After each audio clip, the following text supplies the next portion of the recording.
Hey, what is up, everyone? This is Gary A. Swaby, aka Salim's therapist, and you are now listening to the Powercast. Today, we will be recapping Power Book Two, Ghost Season Three, Episode Six, and the title of the episode is Land of Lies. And I am joined by Mr. Richard Bailey Jr., aka the Ghost of Lorenzo. What's up, Richard? What's up, Gary? What's up, listeners and viewers? What's up, man? What's up with your ghost scaring Monet, man? Hey, listen, I had to get the final word, because I didn't get to say nothing last week, but I got my final word, so let's see what happens from here on out. Man, Monet was about to call the Ghostbusters or something.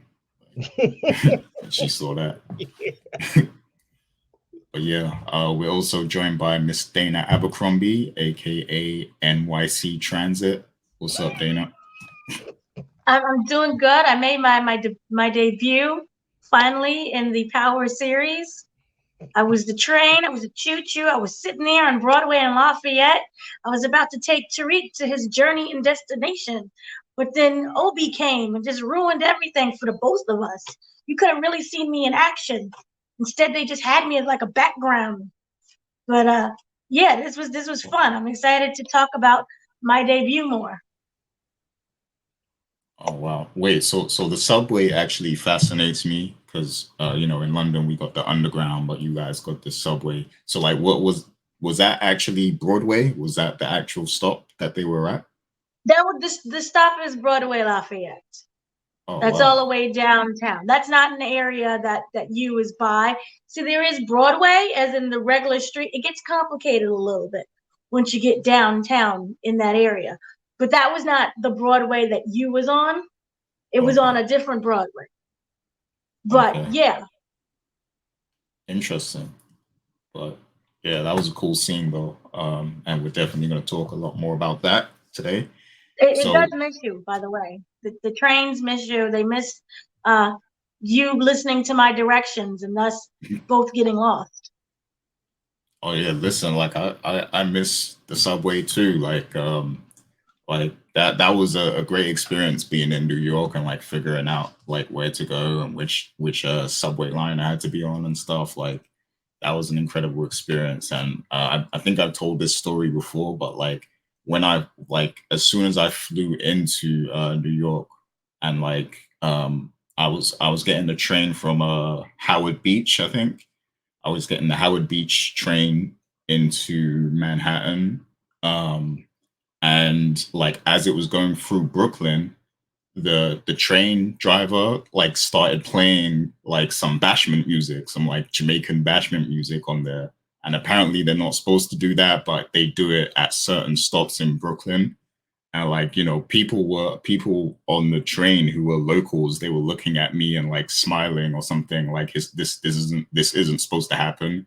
But as a tourist, I didn't know if this was regular or not. So I was like, oh, I guess this isn't a regular thing because everyone's looking at me.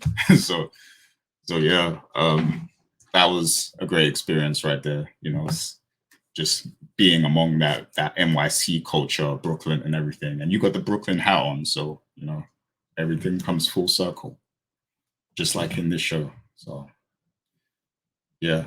With that being said, this was actually a pretty entertaining episode. Like we got to see a different side of Tariq. I feel like so it's going to be a fun recap in this episode. But before we get to our takeaways, a friendly reminder to the people: leave your comments.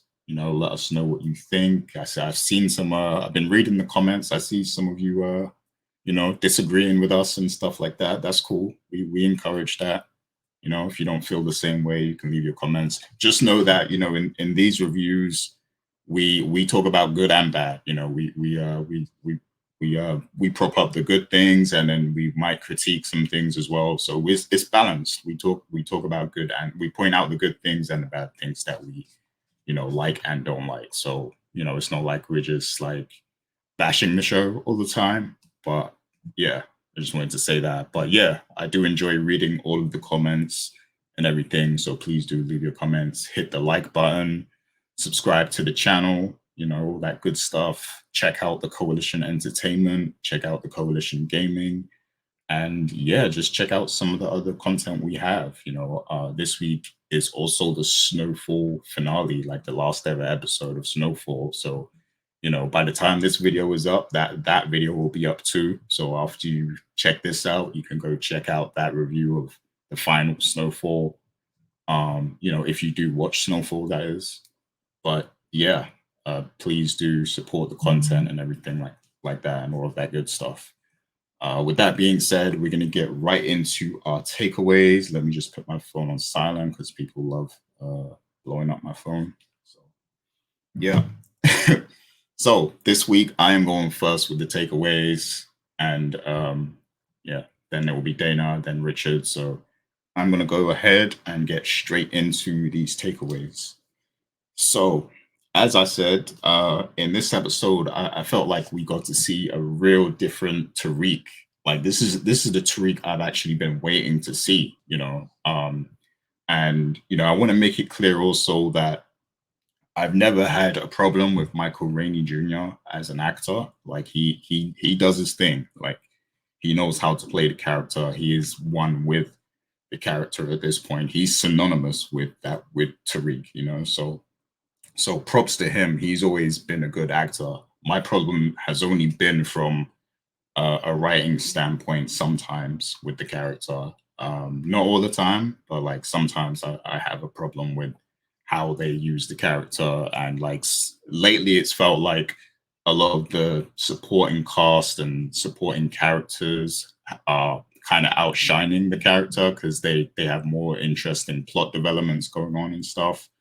But in this episode, Tariq stole the show. Like, this was his episode. Like he was on point. This is the ghost. This is the Tariq that we want to see and we've been waiting to see. So he was active, he was making bold decisions, he was being dominant, he was confronting people, he had a moment with his grandma, like a touching moment and stuff. We saw him talking to Raina, so you had the little throwback moments and stuff. We see him look at Ghost Tombstone. Like there's so many moments happened with Tariq in this episode, so I love that. And he was really believable as the character as well, because I've been having an issue with the believability of the character, but in this episode he really owned it. He felt like the new Ghost. Like it felt like he'd finally come full circle into that role of being Ghost. Like we saw a lot of different layers to the character. We saw him kind of outsmarting the other characters and being calculating and stuff. So yeah, it was awesome. At some points it was literally like watching Ghost, like the Omari Hardwick version. It was like watching him. Like so, I really got a sense of that like father-son dynamic, like just by seeing him now at like being who his father was, but a more superior version, if you will, because of the training he's had and the intellect that he has from being a student and everything. So yeah, I loved it. I love seeing all of that. And then of course, we got a nice little payoff of him beating up on Brayden. We got a nice little fight scene there of him like rushing Brayden in by the elevator and stuff. Like, it's always cool to see a little scuffle, a little physicality and stuff like that. And I think these two characters, they have a lot of respect for each other. So even if they do fall out, I think they still have that mutual kind of respect for one another, and they'll probably find their way back to each other eventually. And then you had the whole Effie breakup too, and he was very cold in how he did that, where he drove her out and everything. He kind of opened up about he was talking about when he killed Ray Ray, who after Ray Ray took his sister's life and then he killed Ray Ray. And then he was talking about how his life is kind of never been the same after that, and it's kind of spiraled out of control since then. And then, that led to Effie opening up to him as well and talking about how she was abused by, her mother's boyfriend. And then, she was watching Oprah, and then she felt like she could open up to her mother about being abused. And then her mother kind of betrayed her by marrying the dude. And then, they're still together. And so, we kind of get a look into the colder side of Effie and what makes her that way, like, what what kind of changed her as a person. So that was cool to see. And then that's immediately followed up by Tariq confronting her over the death of Loren. And of course he knows that Loren is alive now, but he doesn't mention that, he doesn't mention that she's alive. He just confronts Effie about the fact that, her, Kane, and Brayden were kind of all in on this thing, and they kept it from him. So he feels betrayed by all of them. And then what I thought was very interesting is how Tariq kind of acted towards Kane. So like his stance was basically, I expected you to be that way, like he didn't confront him, he didn't bring that aggressive energy to Kane. He was like, I expected you to do that. But at the moment we still need to work together. So like he was still willing to basically coexist with Kane. Now that I don't think it's gonna last. I don't think that whole dynamic is gonna last. I feel like I think he's playing chess now with Kane. In my opinion, I think he's got the information he needs and it's in his back pocket. And I think he's waiting for the right cards to make his move. Like, I don't think he's just going to let it slide exactly. I feel like he's waiting. He's biding his time and waiting for a time where he can get back at Kane for that. It's either that or he just kind of fears Kane a little bit, because we know that Kane is, he's like the Kanan of this show. Like he's an aggressor. He can handle himself. He's a real street dude. He knows what he's doing. So he is like a valid threat to Tariq. So it could just be that he's like, he respects him and also fears him, and he's kind of like, playing him close a little bit until he can get the upper hand, maybe. So yeah, I thought that was like a real strategic like way how he handled the Kane situation, because he knows that he still has to work with Kane no matter what. Even though he tried to kick Effie and Brayden out the business, he knows that he can't do that with Kane, because Kane will take matters into his own hands and stuff. So that was interesting. And then, we also have Dana's transit scene where he tries to escape on the train, and then he gets, caught up by Obi. So that actually leads into my second takeaway. So Obi, the fact that Obi chose to catch Tariq in that moment, it could be a sign of a possible rift happening between Obi and Noma. Like maybe there might be a power struggle between those characters coming, because if you notice, there was a moment where Tariq was basically like, I'm about to do a drop right now, and they searched his bag and saw that he actually did have product in there. So he told them, look, I'm about to do a drop right now, and you're stopping me from doing it. And he was like, I'm going to tell Noma about this or something. Like maybe I should tell Noma what you did. And Obi kind of snapped, and he was like, you're not going to tell Noma anything. So that right there makes me think that, this could be something that happens later on, where Tariq maybe tries to play the characters against each other. We know that at the end, or towards the end of the episode, he does end up meeting up with Brayden by the waterfront, and he's basically like, we gotta figure out a way to get out of this thing with Noma so we can be free. And he brings up the painting that Effie showed him.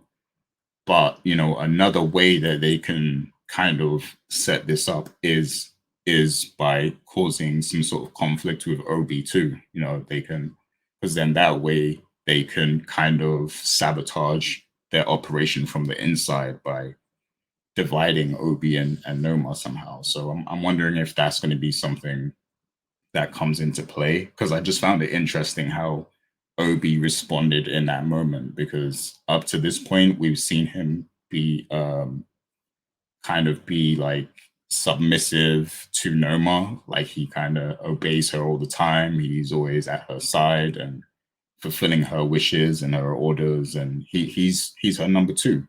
But at that moment, he kind of showed a little independent streak and was like, you know, I'm doing my own thing here. You don't tell Noma nothing, kind of thing. So I found that interesting, and I feel like they do little things like that for a reason. So I can totally see that coming back into play again later on. And then my final takeaway was, you know, of course, we had the death of Lorenzo last week, and this episode was all about, you know, putting him to rest. You know, you had the repass scene and everything like that. Some interesting things happened there with what's the dude's name? I forgot the dude's name. Makai or something like that. Kai. Yeah, so Kai was trying to holler at Monet, and then Drew kind of blew up about that and stuff. So that was funny. Isn't Kai the dude that you went to school with, Dana? John Nelson. Yep. Oh, interesting. So is he always like that, trying to holler at the older ladies? I know nothing. I am younger than him. I know nothing. What is this culture? No, I'm playing, but yeah, that was funny. That was interesting seeing the repass, and of course during that you had the little bust up between Salim and Diana, and that was a nice little scene, like a nice little playoff, because that's the Salim dude is kind of like he says too many slick things, so I'm happy she kind of snapped and like kind of stood up for her family in that moment, because he stays talking about like the Tejadas and how they're like messing with her and how they chose a life of crime so they get what they deserve and things like that. Like you gotta know the time and the place to say these things. Like, okay, you can think it and stuff, but you're literally at the repass and she's literally bawling her eyes out, and you choose now to kind of be like, oh, this is his own fault, you know. Like, so I'm glad that she kind of snapped on him and kicked him out of her house and everything like that.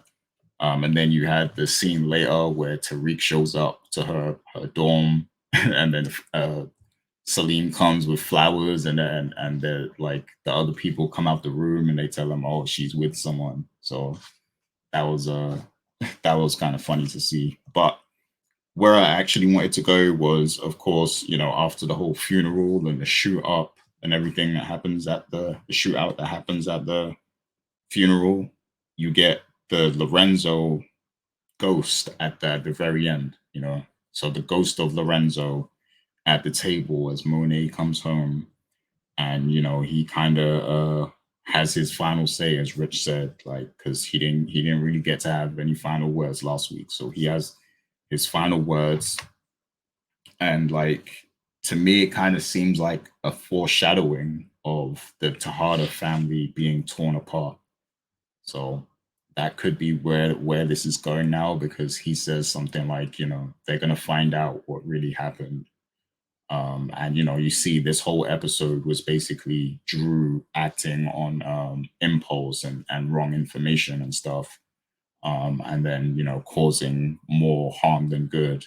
And then you know there was the whole pressure of them handling their business and getting revenge for Lorenzo's death. Like, you know, the streets were talking as soon as Lorenzo was dead. They were saying, you know, so what's Kane gonna do? What's Drew gonna do? Like, are they gonna clap back at whoever did it or whatever?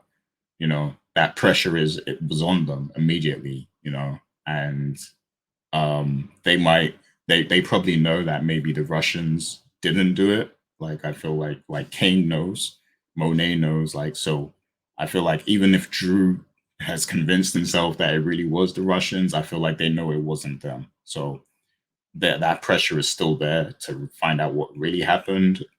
We know that Kane is kind of smart enough to know what happened. Like I think he knows Monet had something to do with it, but the rest of the family doesn't know that.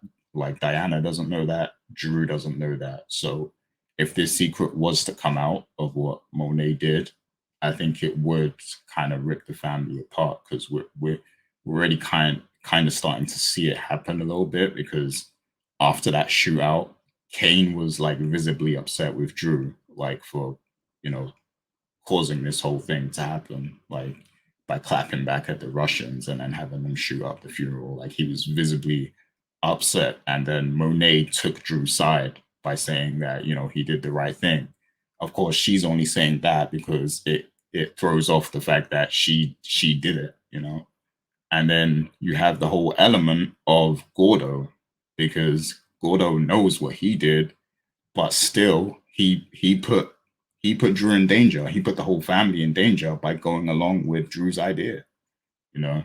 But he willingly went along with it and even helped him kill the Russian, you know, knowing what he did. Like, you know, he could have come clean about what he did. And I feel like he had a valid reason for doing it because Lorenzo had his father killed. So you've got a valid reason, you know? So you might as well just come clean about that if you really care about Drew. So we know that that's going to cause some drama later on. So yeah, I think that Lorenzo ghost is just a foreshadowing that by the end of this season, this whole family is going to be torn apart. And I think everybody will pretty much be going their separate ways, like, and probably working with different people.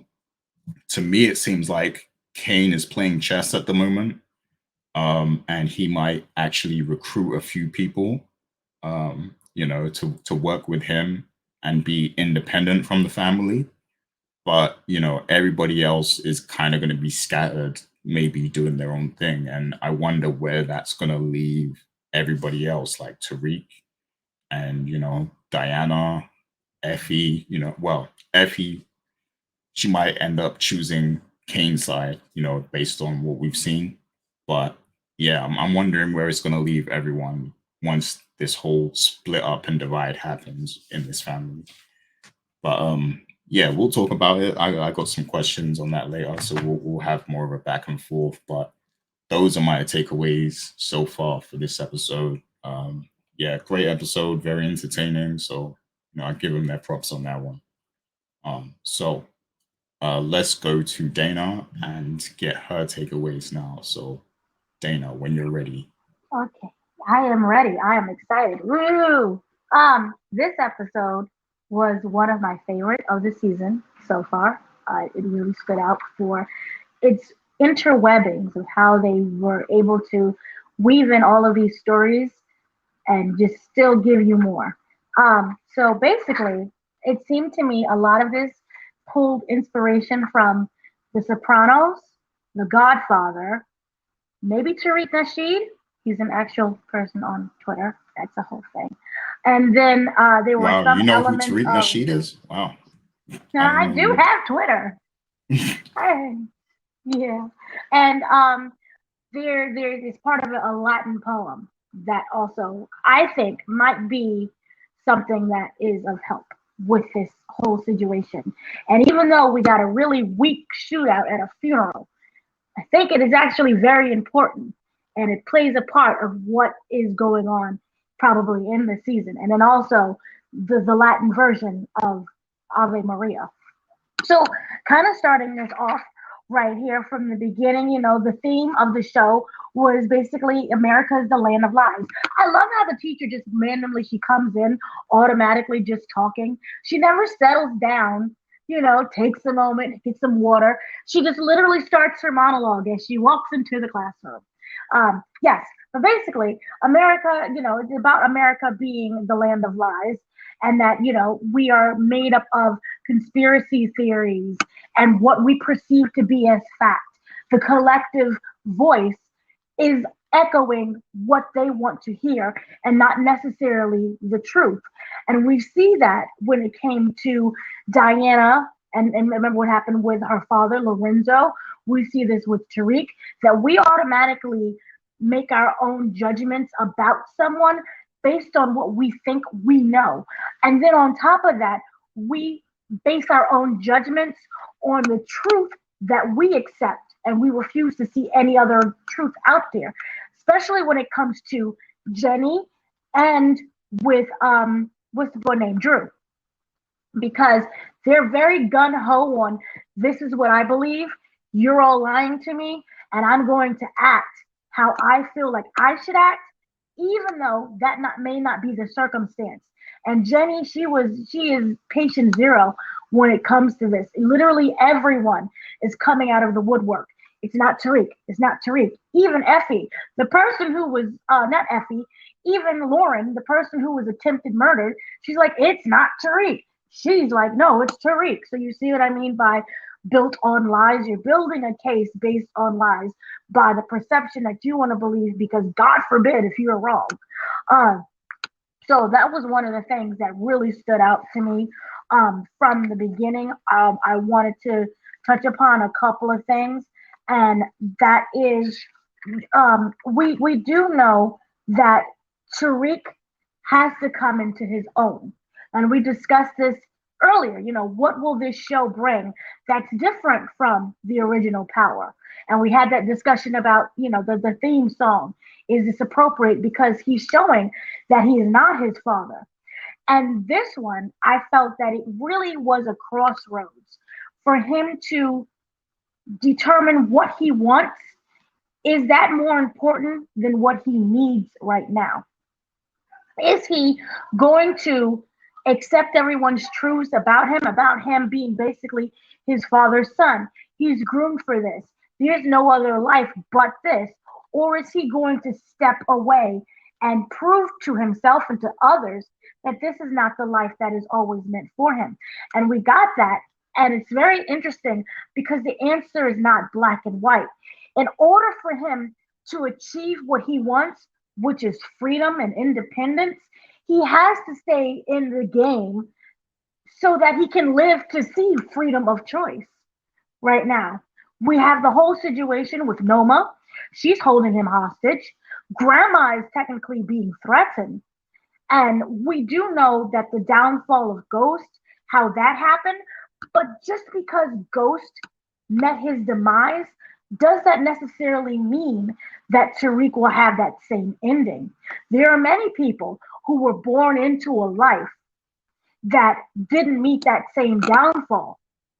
It's about whether or not you're willing to go a different way, or even if you have to follow that same route, how long are you going to do that? And I think that Tariq has that kind of gumption and gold of wanting to leave this, having that purpose of I need to get my grandma and my sister back. Now it's about, I need to protect them for their safety. And in order to do that, you have to kind of take out Noma. And you have to probably take out Obi as well.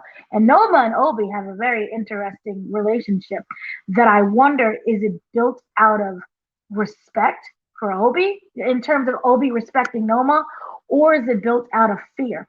And we got a clue of that when Obi held him with the gun, and he, thinking that he was escaping to leave the country. Because he said, oh no, you will not be telling him that. I wonder if that was out of fear of what Noma would do to him, or was that just out of respect in terms of, no, I don't want her to know that I'm screwing up. I'm going to take the fall for this one, but you guys still have to deliver everything, and we create this perfection of unity, even though everything is maybe falling apart. So that to me was a very interesting concept there. Another one that I really wanted to talk about was the interesting relationship that Tariq has with Effie. Now, we all know the truth, and we all knew what was happening.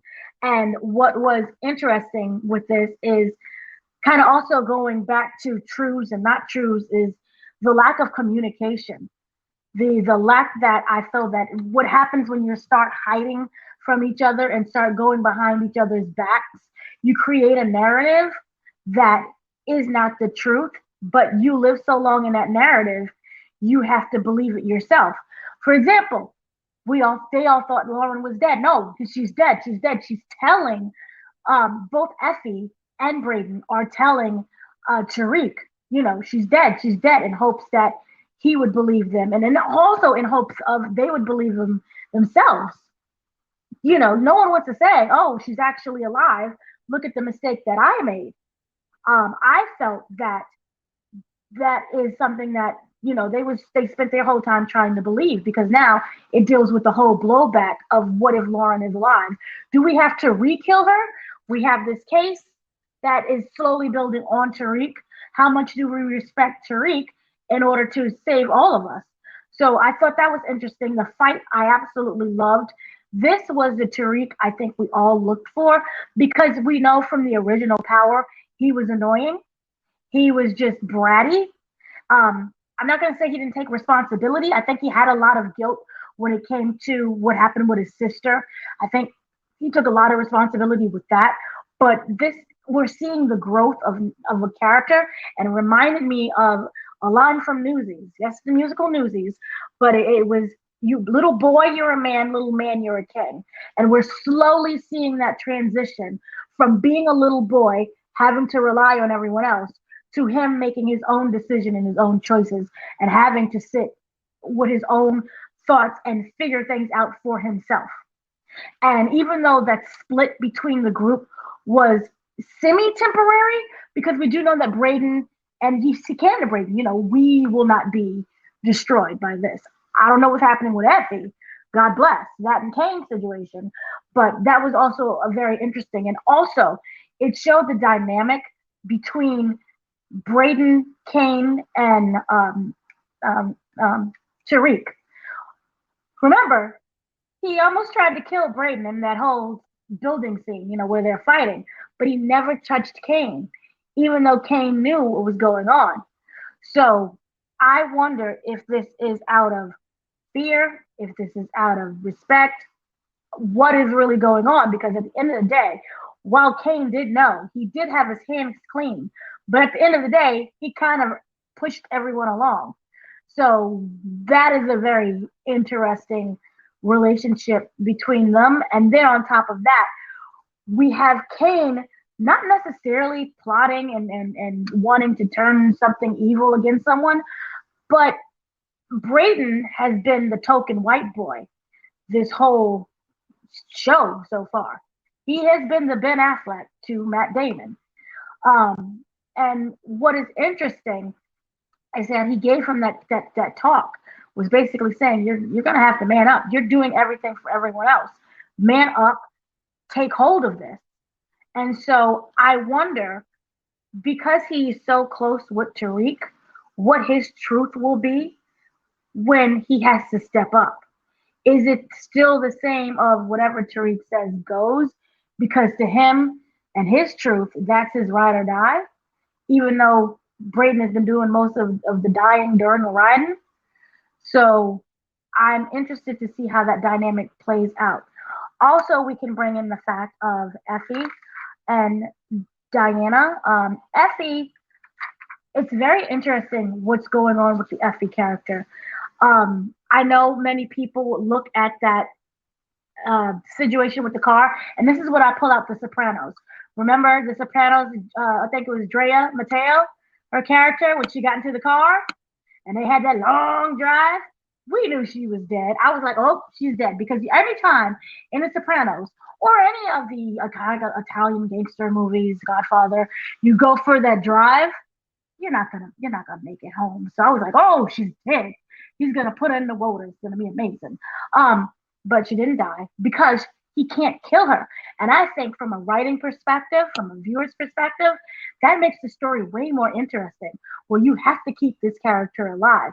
And you also have to keep them interacting with each other, because what happened with the whole thing with Noma, and everyone has to meet. So that is a very interesting dynamic. But here's the thing. When they were sitting in the car together and he was spilling his guts out in hopes of gaining her trust, to say, hey, I kind of killed Loren. I'm sorry. I think all he really wanted was an apology and an acceptance. But because she didn't do that, that just infuriated him more. But here's where I think the biggest clue lies in this car. He's spilling the beans about what happened with his sister, about killing the boy, about killing his father. And the one thing that's interesting is if we go to the actress's Twitter account, where she said, whatever happens, y'all gonna still ride with me? I'm paraphrasing, but this is what the actress said. When there is a possible Fed case that is being drawn up that also involves you, that is also a RICO case, and you're looking at time, heavy time, because this is Fed, and you're black, and you're poor, in the terminology of you ain't got no money right now, it's not on paper, and you don't have power and privilege like Brayden. Brayden is so you need white friends. But the point is, when you are in her situation, I feel that that information he should have never shared with her because she can use that against him. And I felt that was the stupidest thing the stupidest thing he could have ever did was right there in that car, spilling the beans of here's everybody that I killed. And it wasn't my fault because my mama got a butt beat and we made the decision. Okay, that's nice. But you took full responsibility of what happened and you told her. And you made her angry. And the one thing about women, not all, not generalizing, but specifically we're going to say with this one here, sometimes they can act irrational when they are very angry. Case in point of her trying to burn down the app. So she continues to be cut out. She's seeing that Tariq is now screwing with Diana. That is going to get her even angry. And even though Diana and Effie had that kind of bond and pact, I'm not fighting over a man. I truly believe that. But at the end of the day, her emotions are emoting. And so I don't think that was the smartest move. Also, with that story, when she was talking about her being abused, I know that episode. That episode came on during the heat wave. And in New York City, we had lost power. And I was very upset because I never got to see the end of that episode. But it was about a boy who was abused by his mother's boyfriend for years. He worked up the nerve to tell her what was going on. She looked at him, said, "You're a liar, you're a devil, you're a demon." And she married the man. And he had to find his own way out of his life and to get out away from her. And he sat there on that Oprah couch and he was crying and he was upset. And I remember that episode because I was a little kid. I was like, oh, shoot, that's impactful. So parents, y'all suck. Also, this kind of reminds me a little bit of, the narrative of will you let your past and the family that you're born into determine your present and your future, which I believe Asalaka Lekam Salim was trying to say. But the thing with him is, and this is where we get into the Tariq Nasheed, he comes across as such a high horse, as such a I'm better than you situation, that it's easy for him to blame people instead of seeing the overall picture sometimes. The whole system is trying to get rid of us. The government is after us. Black people are killing black people. Situation that I feel that Salim may mean right. I don't think he says things out of spite to hurt her. I just think that he's a bit of arrogance, a bit of thinking that he knows everything, which also goes with arrogance, ego-driven, and some spices of stupidity. He's unable or unwilling to see Diana as an individual and sees her as a collective, only with her family. And at the end of the day, whether Diana decides I'm going to be a drug dealer and turn into jukebox, or I'm going to be the next congresswoman / Kamala Harris, that's her decision and that's her path to make. You constantly whispering in her ear, you think this is normal? You gonna fall back into this. You ain't nobody. You suck.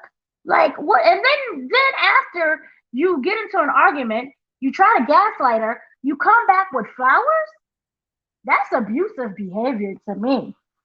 Like I would have took those flowers and beat you in the head with it. And I'm happy at that moment. I wish he walked in and he would have seen her with Tariq because he deserves that sight. Because he's just grimy and gritty and just rude. And I don't like him. We need to get rid of him. Can he die? He needs to die. I wish he was at the funeral and he was the one who got shot.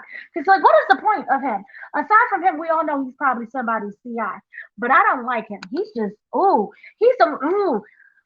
not going to say nothing. He's going to grow up to marry a white woman. And again, nothing wrong with white people. Love you, white people. But I'm just simply saying, he's one of those people who's like, yeah, my brother, my sister.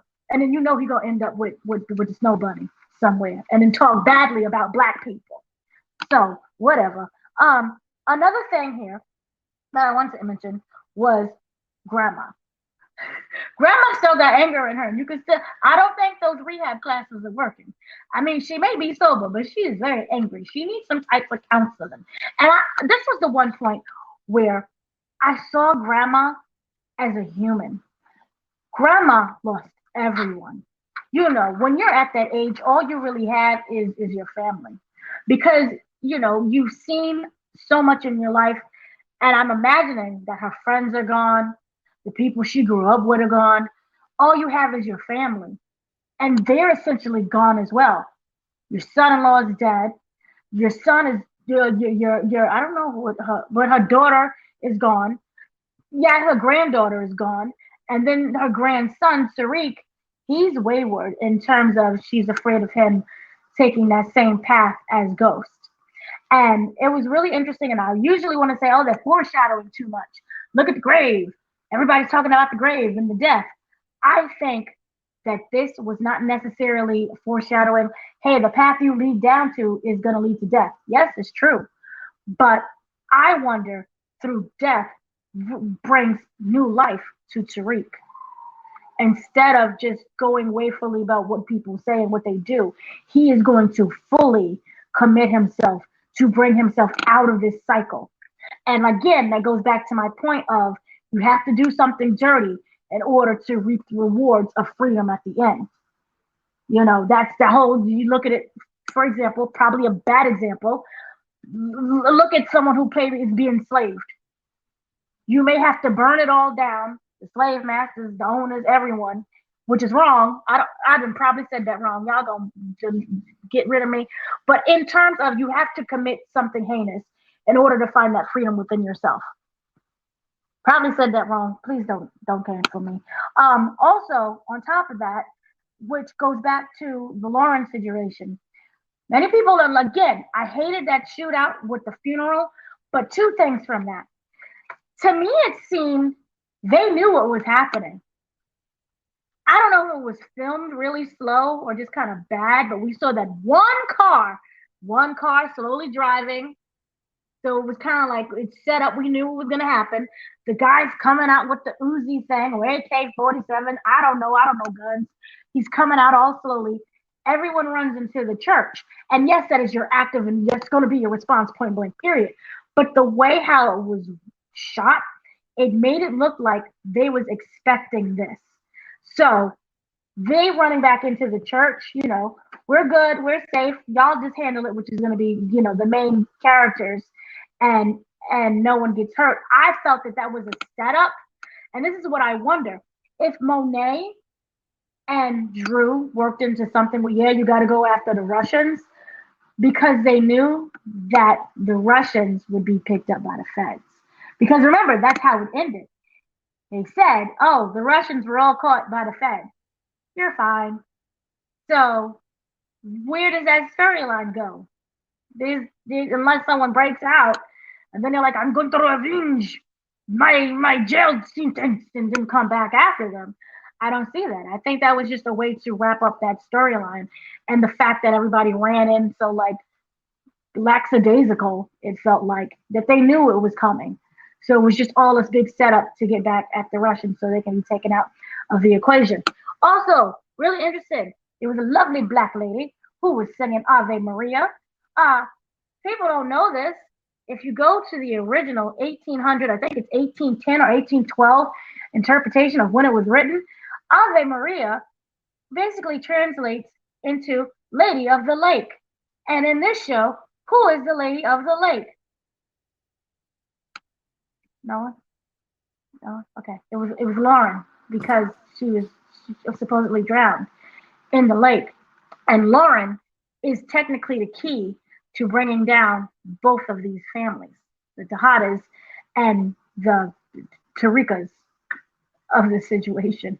So her testimony and who she chooses to believe and the narrative of what is truth or what is fake news is really relies on her. And right now, we don't know what's happening. We do know that she had a conversation with Saxe because Saxe is the only one that she trusts at this point. And what's interesting is I don't feel that Saxe lied to her. He's a liar, but I don't think he lied to her in terms of, yes, he didn't kill you, but look at all the dirty things that he has done. So he is still a killer. And if you don't stop him, he can become even more dangerous. Now, again, I don't know if that's going to be his actual fate, but that just puts Loren at a crossroad right now. So that's kind of almost everything that I wanted to say there. So that, again, I really liked this whole episode, and I don't know how they'll get rid of Noma, but I like her. So we don't have to do that. But then also, really quickly, I wanted to bring in the Godfather. And this, I kind of discussed it with kind of both of y'all trying to figure out which character was which. If you look at Fredo and Sonny was, played by James Caan. He had a temper and he was really quick to respond and you really couldn't tell him anything. And if you look at that right now is Drew, which originally to me, when we first started watching Ghost Book 2 series, that was Kane. But it seemed like they switched places because Fredo, if you look at it, also, I think Fredo, he didn't follow the rules. They told him what to do and he refused to follow the rules and he kind of lacked discipline. And they knew that Fredo couldn't handle it. He couldn't handle the full job of the weight of what was going on with the family. So, and he still thought he could do things his own. And that's kind of where both of the brothers were at. And I see that there's going to be a fight, it sounds like, between Fredo and Sonny, which was, they're both wrong in that sense. And they seem to switch places a lot and they take on their same characteristics. But it's going to be really interesting to see how this plays out. Michael easily was Zeke, but what Zeke is dead, I wonder who now takes in the Michael role. It might just end up being Diana, because as much as she wants to get out of the game, I don't think she's going to have that happy ending, at least not for now. So she may have to end up taking control of things. And then especially with once she finds out what Monet did, that's going to shift the dynamics in the family even more so. So again, I thought it was a very interesting episode. I loved it all. And yay.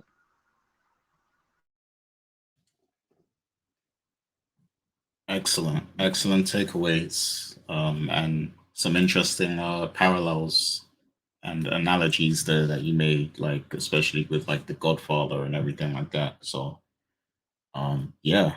And wait. So, are you saying that Brother Salim is gonna end up with Brayden's sister next? I'm saying, he's gonna end up marrying one of Brayden's sisters. He's just at that point because he's coming off a little bit too. And you remember the show Dear White People, where she was like, my sisters, my brothers, and then come to find out she was with a white man that whole time? Yeah. It's giving that. I guess they sort of hinted at that Diana could be friends with Brayden's sister. So yeah, that makes a lot of sense, Gary. to get her jealous. he tried to mess around with Brayden's sister.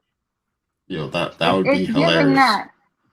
Well, it's like, when you've been hurt too many times by a black woman, and so he just like, yeah, I can't stand them, and then he starts talking real bad about them. That's what I kind of feel like this is where we're heading with Celine. So he's gonna turn into Uncle Ruckus next time from the Ooh. Boondocks. I wouldn't go that far. I don't know. I mean, I don't know. But the thing with Uncle Ruckus, he put out his hatred for black people. Remember, he teamed up with like the Klan member to do that whole album. So I don't see him in that sense. But yeah, I don't know. I'm just theorizing. Please don't attack me for that. No, it's a interesting theory. It would be hilarious if that actually happens. But yeah. So yeah, great takeaways, and there are some things that we're going to discuss in more detail about what you said. But before we do that, let's go ahead and hear Richard's takeaways. So Richard, when you're ready. Okay, first and foremost, outstanding takeaways by both Dana and Gary. I don't know if I can top those. Those were just excellent. And the theories that Dana has on point. So props for all of that. I do have 3 takeaways I'm gonna get into here today. Let me start by saying first and foremost, though, this was an excellent episode of Power. I know a lot of people think, when I do make a critique that I'm saying the whole episode is horrible. No, this was an outstanding episode. Let's give Michael Rainey Jr. his flowers right now because he did a fantastic job. And I'm going to quote the same thing that Dana and Gary said. I want to see this version of Tariq every single week. It kind of feels like because this show is a spinoff show, it doesn't feel as though they focus too much on Tariq, but this was an episode where the focus was on Tariq. And I think we need that as fans, because you want to see what happens to the character. Obviously, you want to also see what happens to the other characters, but I feel like he should be the focal character of all of this. And this was an episode where it felt like, for me, the first time, he was the main focus. So I love that. All right. So I'll say a little bit more about Tariq later, but let me start the takeaways. First takeaway, we need to talk about what happened with Jenny, Davis, and Saxe in this episode. So we do see that Saxe, he does approach Tate about getting help in regarding the Theo Rollins case. Now, we do find out prior to that Davis gets some bad news that Theo probably is not going to make it, so he needs to get him out of there immediately. I'm going to go ahead and make a comment now. We know Redman is not on the show. My personal opinion, I think that Redman knew that this character was going to die, and this is why he decided he didn't want to come back, because it looks to me like Theo Rollins is not going to make it. Now, we'll obviously see, because we still have a couple episodes to go until the season is over, but the things are not looking good for his brother getting out, and I don't think he's going to get out in time, or he may get out and may die immediately after that. So, but we'll see what happens. But pretty much, Saxe does approach Tate to get some help, and of course, Tate agrees to help get him out sooner. But of course, everything comes with a cost when you do business with Tate. And Tate says, "Well, I need Davis to help me do an opposition campaign against my opponent." So what I love is the fact that even though we're not going to get the Tate spinoff, everything that's happening to his character, they've actually put into this show. So I'm totally okay with that, because I want to see what happens, obviously. But stay tuned for that. We're going to see where things go with that. We also see that, as I predicted last week, because of the whole relationship between Jenny and Saxe right now, I said on this show last week that if Saxe was withholding information, Jenny would bring up the fact that she can use that against him and involve him in this RICO case. I also like the fact that she mentioned, well, I'll also mention that you brought a gun to truth the night that James St. Patrick got killed. So again, I like how they're tying this back to the original show. Once again, so again, her whole thing is she does this though because Luren says she will come back, but she wants to talk to Saxe first. And as Gary already mentioned, when Saxe, well, as Dana mentioned also, Saxe does talk to Luren in this episode. He does tell her that Tariq didn't kill her, but Tariq is a monster. and he's been groomed by everybody, including Tommy, James, and Tasha. So basically, and of course, he got his sister killed. So all of this stuff is cause for concern as to why she should be worried about what's happening with him. Now, two other quick things to mention about this particular takeaway. We also do find in this episode that Diana is caught on camera, using the, on the rooftop, using the locker. And that was something that they alluded to in a previous episode when Loren said that she saw Diana up there before. So now they have footage of her being up there. They have photos of her, but they can't obviously use that information yet because they want to see how things progress from there. So stay tuned for that. And then finally, we do see at the end of this episode, Tariq gets a text from Loren saying that she wants to talk to him. So my assumption is that the next episode, we're going to find out what that conversation is about. But I feel the conversation basically is all the stuff that Sax told her. She's probably going to ask Tariq about this stuff because he never told her some of this stuff. So let's see what happens. But obviously, as I said last week, I think Tariq is going to have to make a decision at some point whether or not to deal with Loren. And as both Gary and Dana already said earlier on this show about the fact that you felt when Tariq had his conversation with Kane that also could have been something of fear coming out. Obviously, I'm going to tell you right now, as soon as everybody finds out that Loren is alive, now Tariq, I think, is going to have to do some type of make a decision as to how to deal with this situation, because Kane obviously is going to be angry. Effie and Brayden will be worried as well. So I kind of feel like the Loren character could still get taken out by the end of this season. I mean, I just want to see what happens, but eventually they are going to find out that she is alive, because again, when Tariq came to them out of anger, it's because number one, he heard that she died, and number two, that he's now a part of an investigation that they're all connected. They're all a part of now. So that's what he basically said to make them concerned. And you saw when he told that to Kane, Kane said, "Hey, you're going to deal with that with your friends. I got nothing to do with that because my hands are clean." So I'm looking forward to seeing how they deal with that entire situation. So stay tuned. The second takeaway from this episode, basically about the Tejada family. Now, I just want to say, I like how when they started this episode, they show what all the kids were doing when they got the news about Lorenzo. You saw Diana spending some time with Salim. You saw that Kane was playing cards, and you saw that Drew was pretty much drawing. Now, one thing I will say about Drew, and I made a comment about this earlier before we started recording. Obviously, Drew has no proof whatsoever that the Russians were involved, and he acted on impulse in this episode to kill the guy and basically start this whole thing here. But my issue is that obviously there was no evidence that the Russians were involved. And as I made the comment on the last week's episode, I said, well, if it is discovered that Lorenzo's body was found out in front of that mural, people could have made a connection. But what I discovered is that the writers avoided all of that together and said, no, we're just going to say he got killed. We're not going to mention any of that other stuff because that's not important. The fact is he got killed. So we can't really say anything about them connecting this in any way, shape, or form. But Drew somehow figures, the Russians, they had to be involved in this. They had to be. So of course, he's acting on impulse. And I want to also say, I want to give a Master Manipulator Award to Monet, because she already knows that she was the one that took out Lorenzo. But you saw in the beginning of this episode, when she saw Drew getting angry, she said, Drew, I'm actually thinking about putting you in charge of the business, right? But don't say anything yet. I will let you know when you can talk about this. But Drew is excited because prior to this episode, anytime there was an idea, Drew had an idea. He gave it to Lorenzo and Kane. He didn't get credit for any of that stuff. So I understand what she's doing, playing on that, because she also then says that she is the one that's in control of the business, but she's going to make the decision to put him in charge. Okay, but then as you see later in this episode, when all the stuff happens with the bad shootout, right? And I'll say something about that in a second.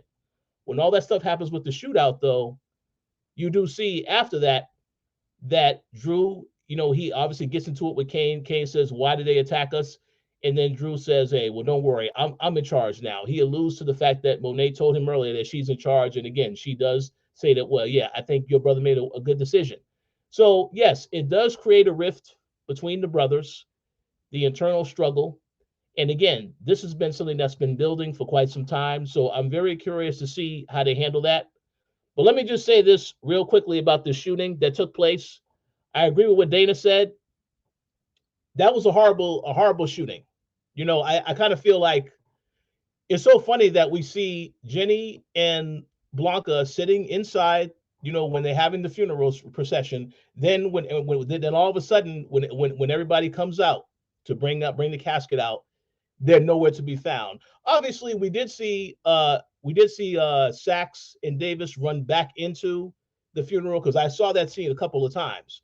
So that's fine, but this was an explanation to say why the feds were able to catch the Russians so quickly, because some of them were already at that funeral. So I get that, right? But I don't like the fact that they wrapped that storyline up so quickly. This how they dealt with the Russians, because obviously we know the focal point is really on Gordo and Drew, and eventually getting to the revelation of them having to deal with the fact that Gordo killed his father. I understand that's the main point that they're trying to get to, but it felt like all this stuff with the Russians in this episode, that was thrown in there basically to keep the characters busy until they get to that conflict between those two people. So I don't like how they dealt with it so quickly. I hope, as Dana says, somebody does get free and then they decide to retaliate, because I feel like yes, Gordo put everybody at risk. Gordo and Drew put a lot of people at risk, but it was funny because, as Gary said before we started recording, Gordo, Drew, and everybody, they are master marksmen in terms of how they killed some of the guys that were shooting at them, but yet nobody else got shot or injured or hurt anything on the other side. I thought that was very interesting. But it is what it is, right? This is power. But really, that's the only critique I had about that. I was fine with everything else that happened in the episode with the family. And, of course, at the end, we do see Lorenzo's ghost stepping in to do what he does, which I thought was interesting. One last point I do want to make before I go to the final takeaway is we did see, as Dana mentioned, Kane basically giving Brayden advice on how to deal with Tariq, the fact that he has to man up. But also interesting is that Monet does give Kane Lorenzo's life insurance policy, and she tells him that I need you to be in charge of figuring out how to deal with this situation. So he goes to Brayden and basically tells Brayden, hey, I need your help with this. You can maybe put this in, have Weston Holdings take care of this investment. And Brayden decides to pull Kiki into this and get her assistance on this as well. So I want to see where they're going with this. Obviously, last week, Kiki did see those crash coin texts that Brayden was getting on his other phone. So I kind of feel like she's going to start to learn more about the dirty side of the business. She already said that she knows about how corrupt things can be behind the scenes. But I think she's going to really start to learn more about Brayden and more about what's happening now that she's involved. And she did say, I will do this for you, Brayden, but I want a cut of this money as well. I kind of feel like that's going to be a problem, but we'll see what happens. Stay tuned. And finally, the final takeaway of this episode, as I already alluded to, we need to give Michael Rainey Jr. all the flowers, because he did a fantastic job in this episode. I love the fact that the character is just so savage. You mentioned Gary earlier when he had the conversation with Effie in the car, and Effie is basically saying, yeah, I wasn't molested as a kid. And pretty much, and my mom still married the guy. And Brayden's and Tariq is there like, okay, yeah, I'm sorry that happened to you, but what else do you have to tell me? That was just so savage. That response, that's why I say that was a savage response. And it reminds me of Ghosts, because this is how James St. Patrick would react in these situations. If he feels like he can't trust anybody, he's going to be very petty in terms of how he gets his revenge. But it's justified. His anger is justified 100%.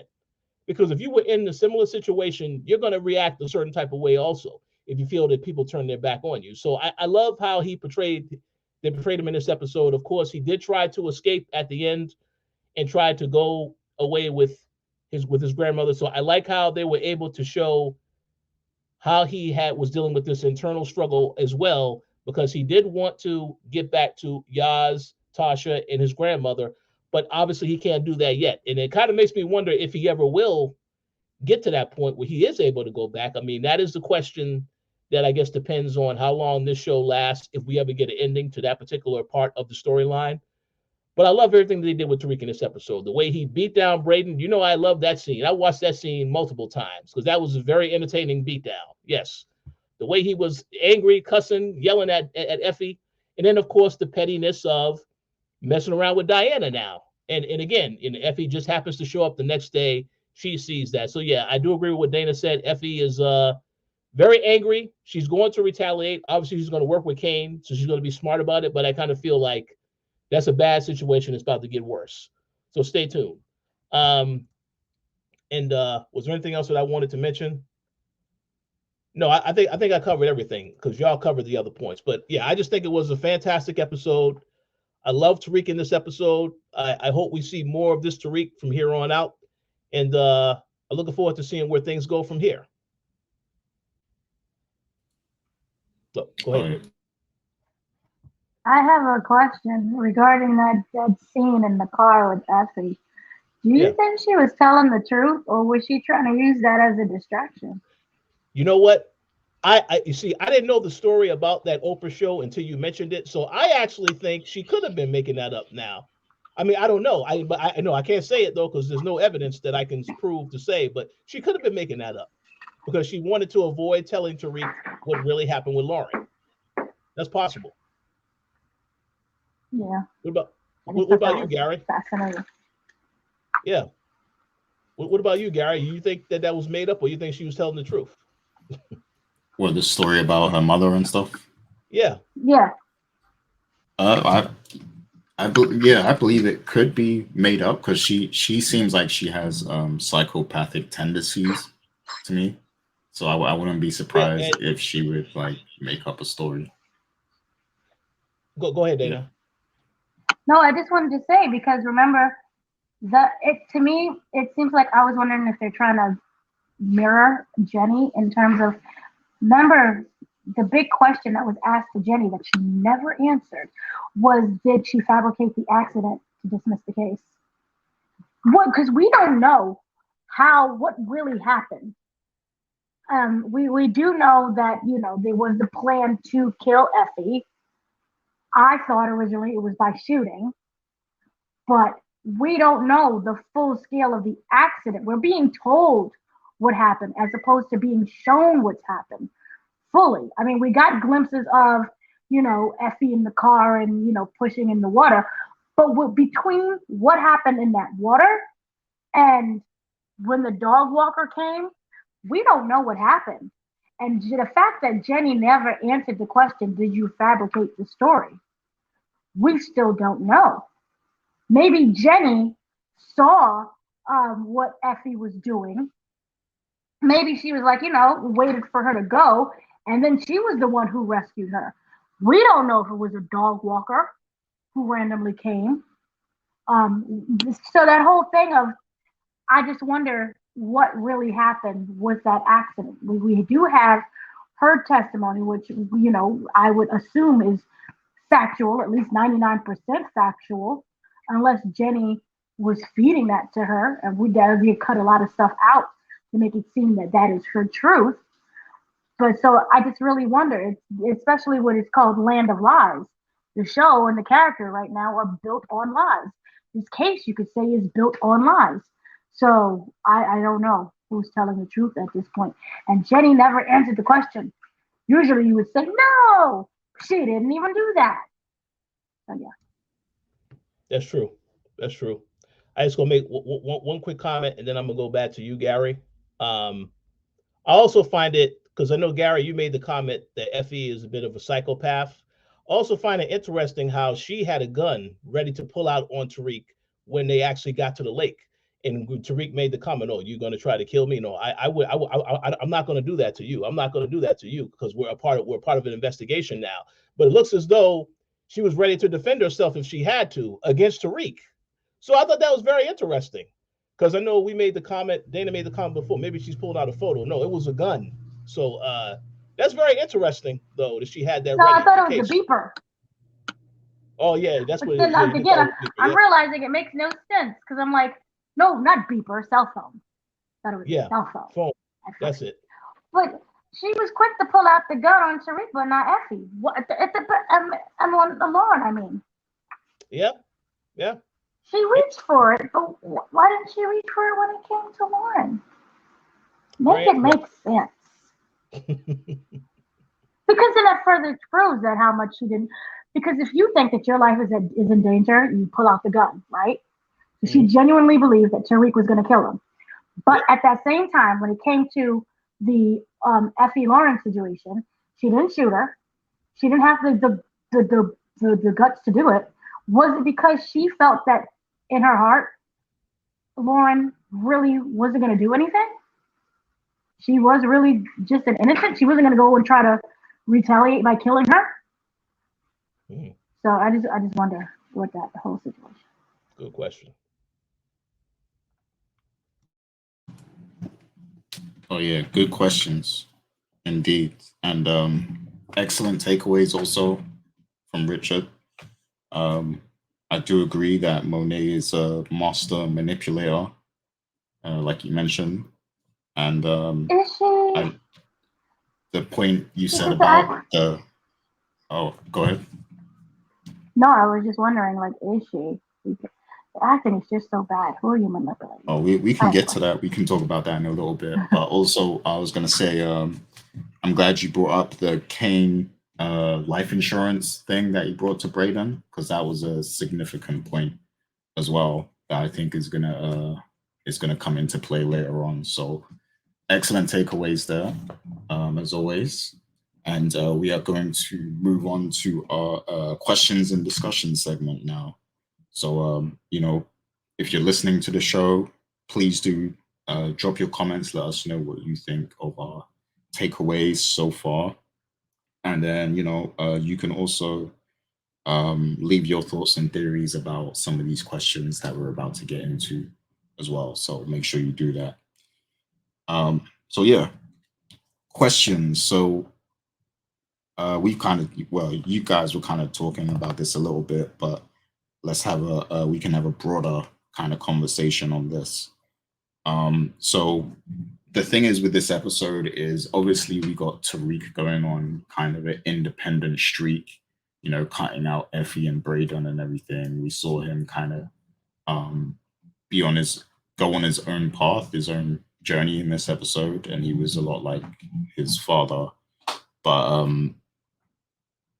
that brings about a question of, is he going to be able to function now? Because obviously with Obi, when the thing with Obi happened, he was basically telling him, look, I need all of you to show up at the meetings, at the drops, at the drop off and everything. Like all of you have to be there. So Effie has to be there. Brayden has to be there.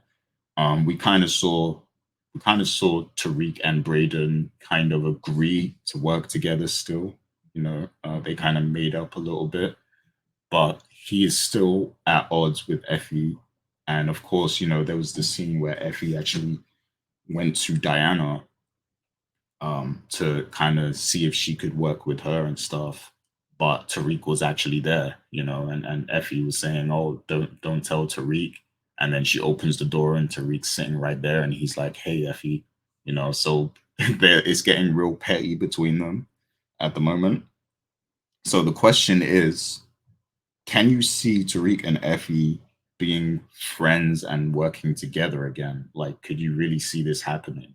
Like, I mean, we know that they're going to have to coexist somewhat because they're all going to have to show up at the drop off with Obi. But do you ever see them being able to kind of, maybe they won't be together as a couple anymore, but do you think that, from here, will we ever see them be able to be on at least like cordial terms and working together, together again? Because there could be the whole Noma thing that they do. They could try to execute that plan that Effie brought into play. So there might actually be a reason for them to team up again.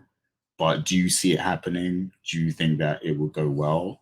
What do you think based on seeing this episode? So this time I'm going to go to you first, Richard. So what do you think? That's a very good question, Gary. Well, first and foremost, the way this episode ended, where Kane pretty much approaches Effie, I kind of feel like, in the next couple episodes, it's going to become very apparent to Tariq that now Kane and Effie are working together. And because Kane was there at the drop when Tariq showed up, I mean, they all still have to work together in any capacity anyway. At least it has to appear as though they are working together. But outside of work is a completely different situation. The one comment I did want to make, though, is that we do know when they released a trailer not too long ago. This was not the season trailer. I think this was a trailer that was released after the second or third episode. In that trailer, Tariq is talking to somebody. He says, "I love you, but I'll put a bullet in you." I think he was talking to Brayden.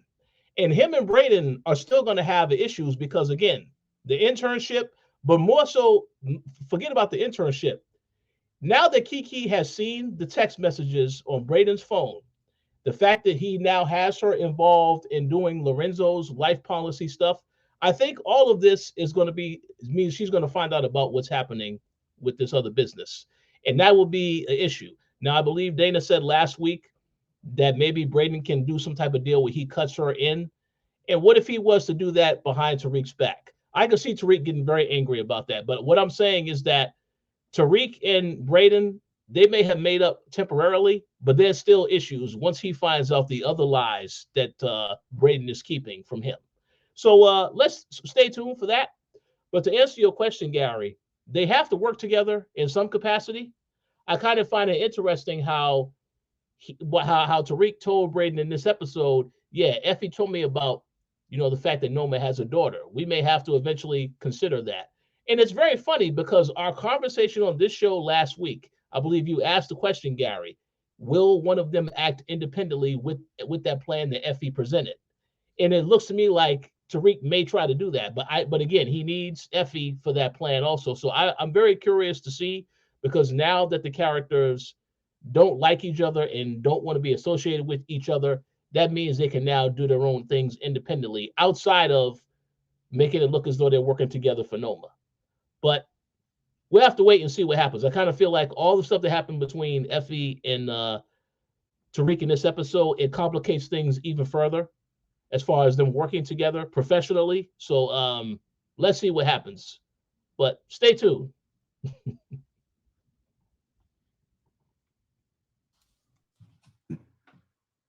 Yeah, indeed. I don't know, man. I think it's going to be quite tense. I think even if they agree to work together, I think there might be some backstabbing involved. Like, one of them is going to try and get over on the other somehow, I think. And I think it's more so going to be Effie. I think she's going to be spiteful about things. So yeah, that's my take. But Dana, what would you think about Tariq and Effie? Are they going to be able to coexist? Do you ever see them maybe being friends again? What do you think? If they want to live, I think you have to put the greater good aside. Your ego aside of the greater good. The whole point is living. This is a very interesting situation. This is basically Foxy Brown versus Lil Kim versus Faith Evans. Got a little CM Punk versus AEW in there. If you want to make money, literally, and you want to live, I think they have to work together. We do know that there are side projects that are going on. We have the whole Effie and Kane. Remember, he said, I'll slip you some product and you can do your little side thing for your little cute number. So we know that that's going on. We know that everyone, what's going on with Brayden and Kane involving Kiki. That's a whole situation that they have to pay off with Kiki now. And Kiki knows what's really going on. And she saw the whole app situation with the coin thing. I think that will come back down later in the road. And by bringing in Kiki, I wonder if this means that someone else is replaceable. So Diana, for example, doesn't have to be a part of this. Kiki can now be a part of this. So I just wonder how that's going to play. But there are a multitude of people who had to work with each other and get along for the greater good. You work together, and then you know, goodbye, and I don't have to see you until the next time. You don't let that kind of override the purpose of everyone wanting to get out and everyone wanting their own chance at independence, whatever that may look like. Whether it's I'm in the game, but it's my own game. So that is what I think that they need to do, because this petty back and forth is cute when you're a kid, but when you have literal life and death stakes, it's not going to get you anywhere. So they're going to have to learn how to work together. And, you know, you can fight with each other, but when it's time for business, you do your business. And then you go home.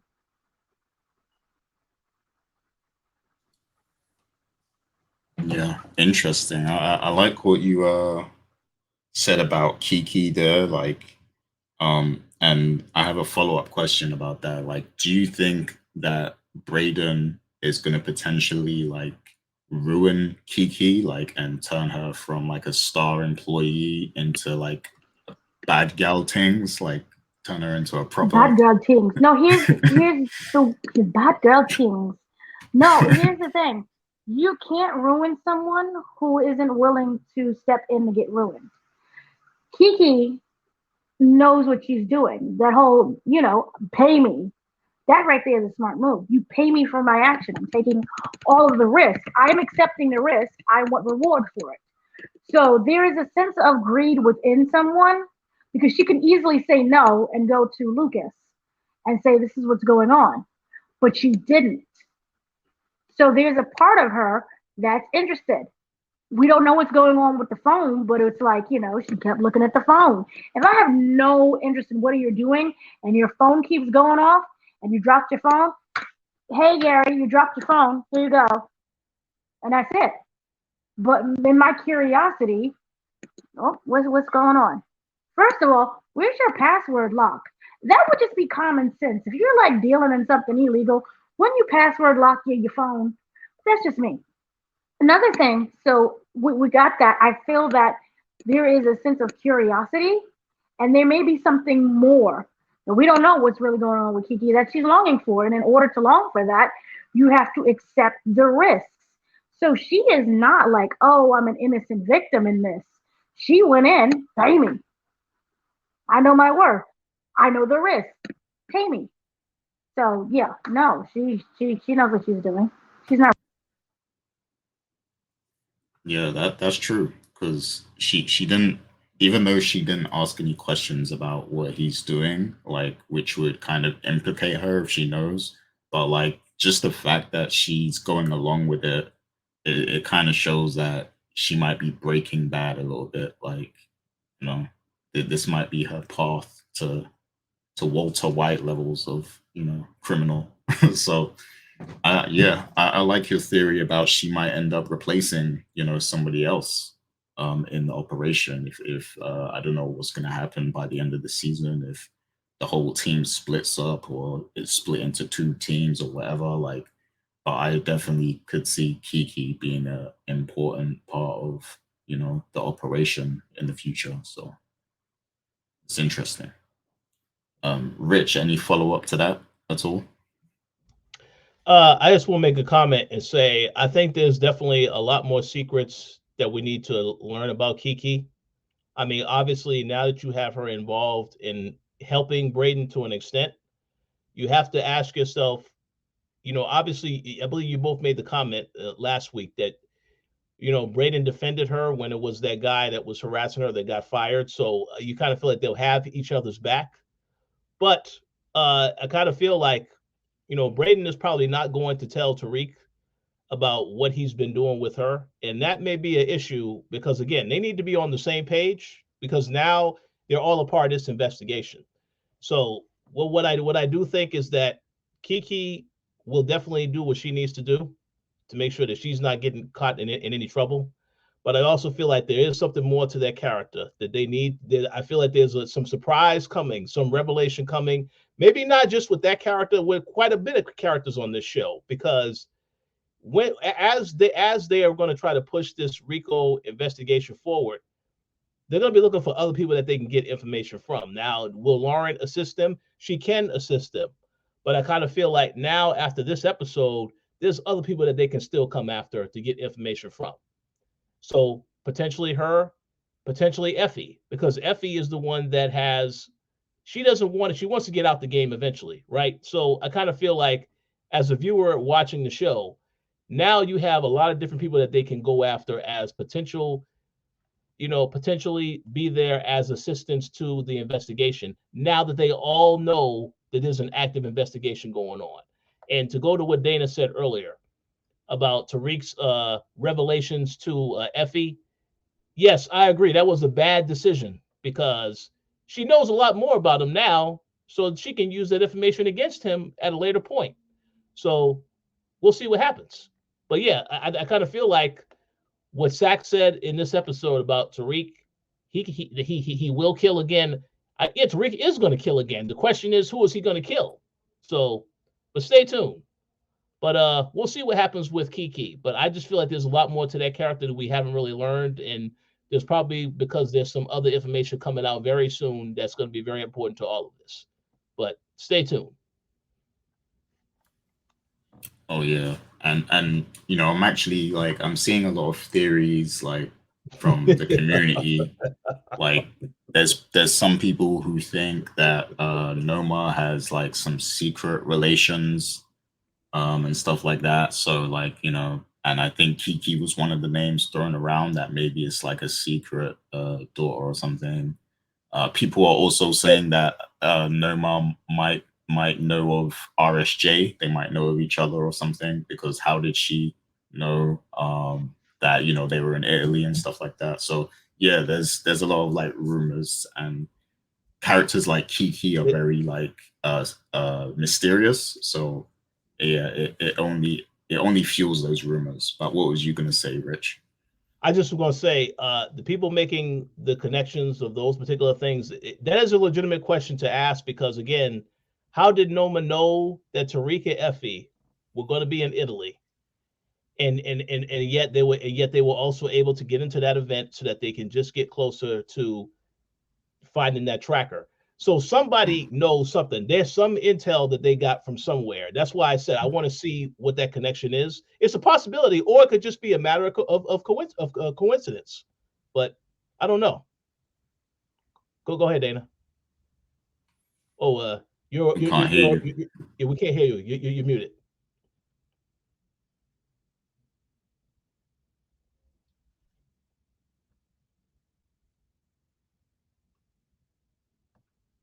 No.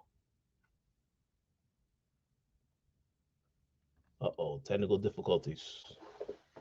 Oh, did the settings change or something? Maybe.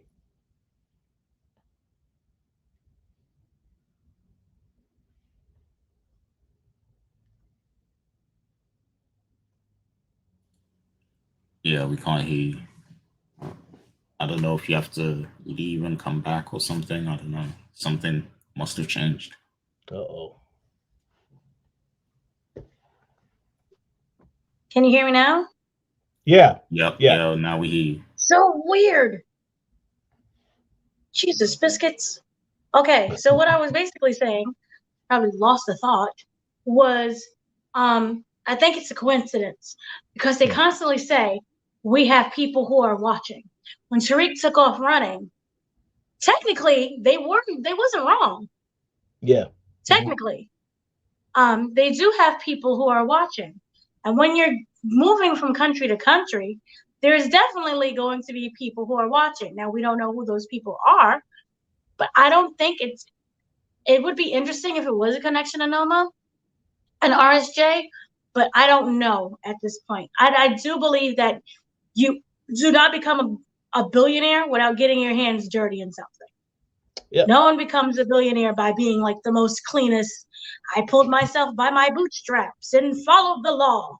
That never happens to anything. You rewrite the law, you break the law. So it could be, but right now I'm not seeing that connection. So much so, I'm not even really seeing the Effie, or not Effie, the Kiki is someone's daughter. I'm not seeing that connection. It's just me. We do know, or at least is assumed to know, that the Italian man has custody of the daughter. From my understanding, or maybe Noma has custody of the daughter the whole time and just doesn't reveal that. That's possible. Yeah, they didn't tell us anything else about the daughter. So I'm very curious to know, because she knew when she took him out what that could potentially do to the daughter also. That's why I say I want to see them definitely explain that more detail. To me, the daughter is a child. To me. Yeah. She's not some grown woman who's off living her life. She is a child still. She's not even a teenager. That again though, that they didn't really say how recent that picture was. So I don't know. I mean, yeah, she should be a little kid, but I have no idea. So they need to. I feel like they're definitely going to reveal that at some point, because they didn't bring that in. That just introduced this whole plot just for us to not know who the daughter is and all this other stuff. But we have to wait and see, I guess. To me, it just feels like a thrown together plot that's not really interwoven into the larger picture. That's possible. Yeah. When the daughter just felt like an afterthought. You know, oh, I walked into the room. She has a daughter. We're gonna kidnap the daughter, and then we're free. Yeah. It doesn't really seem like it means anything. And Noma could have multiple daughters. Maybe that's not even his favorite child. Yeah. I don't know. Possible. Go ahead, Gary. Yeah, no, I was gonna say, I don't think the rumor's true about Kiki being related to her at all. There could be some validity to RSJ and Noma knowing of each other, but what I will say is that I think the way Noma made the connection about them being in Italy is because they used the same hangar that Mecca had or something like that. So like they were able to trace the flight that way or something. That's right. There you go. See? Good job. Yeah. You got it. But I still think there could be some connection there. I still think that RSJ and Noma might know of each other somehow. Like, you know, especially if if RSJ was familiar with Francesco or whatever, like, you know, so I feel like there could be some connection with those two characters. But we'll have to see. I do think there's some plot twists incoming in this season though, so I can't wait to see where they take it. But moving along, so you know, we saw that in this episode, and I know Richard mentioned this, like a few episodes ago, we know that Jenny and Blanca were made aware of, well, it was Jenny, I think, was made aware of the rooftop where they're stashing the drugs and everything. Loren told her about it and stuff. And we see that when Diana stashes the drugs, like Tariq told her to and stuff like that, like there's a camera right above it. And then later on at the funeral, we see that Jenny and Blanca are at the funeral and they have pictures already printed of Diana, you know, putting the drugs there. And they're just kind of biding their time, you know. They I guess they're going to collect more evidence, more photos, and see who else goes to the rooftop. So the question is, you know, when do you think they're going to act? You know, when are they going to act on all of this? Because now they've kind of got some stuff. Like they just need, I guess, Tariq maybe to be there to, like, if they get a shot of Tariq, you know, on the rooftop, like, and we see that Sax was kind of talking to Loren and telling her, you know, he's, you know, he might not have been directly involved in your killing or whatever, or your disappearance, but like he is a mastermind and stuff, you know, he's been groomed and all this stuff. So like he's getting in her ear. And I mean, Loren is up in the air because she then goes and texts Tariq and tells him that, you know, she wants to talk to him and stuff. But so that Loren is a wild card in this case. I know that Jenny is very much depending on her to be like the key witness or whatever. but they do have evidence. They have some stuff that they can act on. So, when do you think we're going to, these two characters are going to act on what they have? And do you think that they might do some additional digging, or will they even try to flip another witness or something of that nature, in the future to kind of beef up the case a little bit? And there's a lot of different little things that have been happening from the shooting with the Russians. They can look into that further. There's been what was the other thing? There's the thing with the CI as well. The white supremacists and stuff that they could follow up on. So there's like a lot of different little leads that they could still follow up on. There's Lorenzo, so they've got some things that they can do. So when do you think we're going to see them get a bit more active and make a move on this case? You got any thoughts on that, Dana? I thought the whole concept of them literally coming to the funeral with the evidence was the stupidest thing ever. Like, that could have just been like one of their office scenes of, look what we have. We got the pictures. Because it didn't add up to anything. It made them come across as so desperate. And it's just a weird thing of we're going to go to the funeral. Were they originally planning on arresting Diana right there as she's crying about her father? I just don't know what the end game was with that one scene. It was just weird to me. And like the shootout happened to prevent that because they got distracted because bullets were flying. So I didn't know what they were trying to do. And also, they're acting way too rash, as in, we just got the photos, as opposed to let's wait for more evidence. And then they had to have that conversation that goes literally verbatim, we got the photos. No, let's wait for more evidence. I just don't understand why that was included. It doesn't make any sense to me. There was like no subtlety to it at all. Like, it's like no, like, hey guys. Yeah, I just didn't understand what they were trying to accomplish with that. Again, that could have been like right when they saw her when we went to the scene of her putting the drugs inside of the wall or whatever, then it would cut to, we got the evidence. But yeah, y'all went to a whole church, whole different location, had a plain folder with like 2 pictures in it. Yeah, that was their confession. That's what that was all about. Yeah, that was weird, and like it's also weird that like nobody questioned why they were there as well. Like, I guess maybe they didn't have time for all of these things to happen. But I mean, they've been harassing the family since the first episode. Why not, at least be like, why are you here? None of that. It's like we just snuck in the back and then no one noticed us at all. What a file that has evidence. Yeah, I didn't understand the purpose. Yeah. And then the fact that there was a shootout just makes it weirder because, like, Blanca is like a trained like officer and stuff. So, but well, yeah, I agree, Gary. But the explanation is, hey, the feds took care of the Russians later. We just didn't see it. So. But then here's the weirdest part about it. They've constantly been on the Tejada's butthole. Even from when Monet killed Whitman. And they've been there. What really happened? What happened? Huh? Is the gun registered? Huh? What? And then you're literally eyewitness to a shootout. And there was no follow-up questions.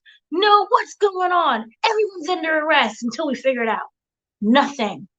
So it's just, I don't get what they're trying to do. Sometimes it makes no sense. Like, they're really great with details on some things. And then there's some things that are so just thrown together that it's just like, why are you existing? I don't get it. Like, I really think they just wanted us to see that they had the pictures already, but they could have did that another way. Like you said, Dana, like just cut to a quick shot of them at the office, like, with the photo. You didn't even have to cut to it because we followed her going onto the roof, and it zooms to the camera. So we as an audience know what's going on. Right. So it just felt redundant with that scene of, we got the photos. Yeah. Do you think like, so here's something that could happen, but what do you think? So like they've got Diana on, in the photo stashing the drugs. Do you think that they might possibly approach her now and say, look, we've got this on you. We need you to talk immediately. And maybe they'll have some other leverage by this point. Like maybe they'll find out something about Lorenzo and maybe they'll play on her heartstrings a little bit, like, and say, look, your family's dangerous. We believe that they, could have orchestrated the death of your father. We have these pictures on you. We need you to talk now. Like, do you think they might try a strategy like that? Maybe. Go ahead, Rich. Yes, and I want to explain to you what I think is going to happen. Diana, obviously, Lorenzo had told her before he died, the last conversation he had was he wanted her to go ahead and focus on school. She can get out of the game. All right. So, and then when Tariq approached her in this episode, she did tell Tariq she wanted to get out of this. She wanted to focus on school. So said she will honor her dad's wishes. But the fact that that photo was taken, right? I definitely can see them eventually approaching her. And again, they can maybe bring up the fact that maybe they somehow find out that she was the last person to contact Whitman to some extent. But the thing about it is this: why it makes sense for them to approach her, it goes back to the conversation that Kane had with Tariq in this episode when Tariq told him, oh, well, now we're all a part of this investigation. And Kane said, no, that's a situation that you and your friends need to deal with. So obviously, if Diana gets involved, now Kane is going to be angry. And that's why I say it further intensifies the issues between Tariq and Kane. So it makes sense for them to approach her. And of course, if they don't go that route, they can go the expected route, which is Salim, because Salim is going to be jealous now that she's messing around with Tariq. They've already made it apparent when they were in the classroom and how Tariq defended when they started talking about Diana's situation, and Tariq defended Diana. And then you saw how Salim reacted in that moment when he looked at Tariq when Tariq said what he said. Then later on in this episode, when he decides to bring the flowers over to her and they say, oh no, she has somebody in that room. So I'm pretty sure that he will be suspicious of Tariq because he doesn't like Tariq. And I'm sure he's heard stories about James St. Patrick and he knows how shady that family was. He definitely can be someone that can approach the feds about helping in this investigation as well. So they can go that route of the jealous ex lover, whatever, or they can say Diana, just go after Diana and play on her heartstrings. I feel like that's two alternative routes they can go down. However, I will say though, regardless of whichever route they go, the fact that Diana is involved, this makes it a part of Kane's problem as well. And that's why I say, because eventually we're going to get to Kane versus Tariq. Not this season, obviously, but this is the starting point of all of this. So that's just my guess, though, as to what's going to happen. Interesting. And I'm just gonna say one thing, and then I'll let you go, Dana. The reason I like what you said, well, the Salim way is gonna be like entertaining because like it already fits his character that he would be a snitch and testify and want to get back at her and stuff. Yeah. So if they showed him those pictures of Diana, he would probably corroborate the story and go along with it. But another thing, that makes it interesting if it was the other way where they approach Diana is that she is an eyewitness to Whitman's murder. She knows what really happened. So if she wanted to betray her mother, then that is a way that she could get revenge instantly. But yeah, Dana, what was you about to say? So here's the thing with Salim, he doesn't have evidence. He has assumptions. He has, I know you this way because your parents are this way because I read it in the newspaper. from my understanding, Diana never went into the specifics of what her family does in terms of, and then he killed this guy, and then he robbed Pookie, and then he stole the money from Pookie to feed to Paco. She never gave details as much as, say, for example, what Tariq gave Effie. Effie could run to the police and be like, he killed this dude. He admitted he killed his daddy. That whole situation, I don't even know if she was recording him the whole time. We don't know. It was like, oh, I'm gonna die, so I'm gonna record my last moments. We don't know what was really going on. Did she actually pull out a gun, or was it a thick cell phone with a good old case? I don't know. The point I'm saying is Salim is someone who just judges by assuming, because that's how someone was raised. And I'm now upset because she rejected me. Okay, that's cute, good, but what evidence do you have? I can run and say, oh, yeah, she did it. From my understanding, he doesn't even know she does a candy store situation. So That does he not know? that is something that I think we're going to get an answer to soon, because because Effie knows. So I'm very curious if he's going to start to look into this in the next episode. Well, you can have that situation, but at the end of the day, I feel Salim is gonna get caught because of his stupidity, in terms of his eagerness and his anger of, oh my God, he left me. Oh my God, our family's drug addict. You're not drug addicts, but drug dealers. You know, he's going to be in his feelings, and he's going to act more like a woman than the women are. So that could be it. Also, to me, he seems like he's an abusive gaslighter. Doesn't have to be physical, verbally and mental. I'm like, who blesses out the family at you in the home? Your parents ain't saying anything. The girl's daddy is dead. Yeah, your father got what he deserved. In the home. He does not have any boundaries. So I think that Salim is going to get his own self caught. He's going to probably be, and then also remember, Kane, thing about Kane is he's quiet. He doesn't say anything, but he'll check you out, and he trusts his gut. And so far, his gut has not been wrong. He knows Monet killed Lorenzo. He's just not saying anything because he's quiet. So the thing is, I believe from the very beginning, Kane checked out Salim. Who's this guy? And he's putting things together. And he may know certain things that, he's not sharing any details. But I don't see Salim making it to season 3 just because of his own actions. I think Kane is going to stop all that. Oh, yeah. And then also, that is his sister at the end of the day. That is his family. Oh, yeah. The Salim character will probably get taken out before the season is over. I think that's a guarantee. But let's see what happens. He serves no purpose. So what? He doesn't really serve a purpose, as opposed to building that obstacle between Diana being at that crossroads of, are you going to be like your parents, or are you going to be your own self?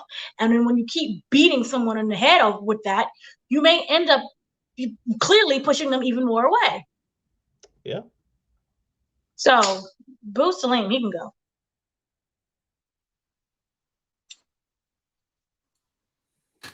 Oh yeah, yeah. I wouldn't be surprised if he ends up like your boy Jabari, by the end of the season.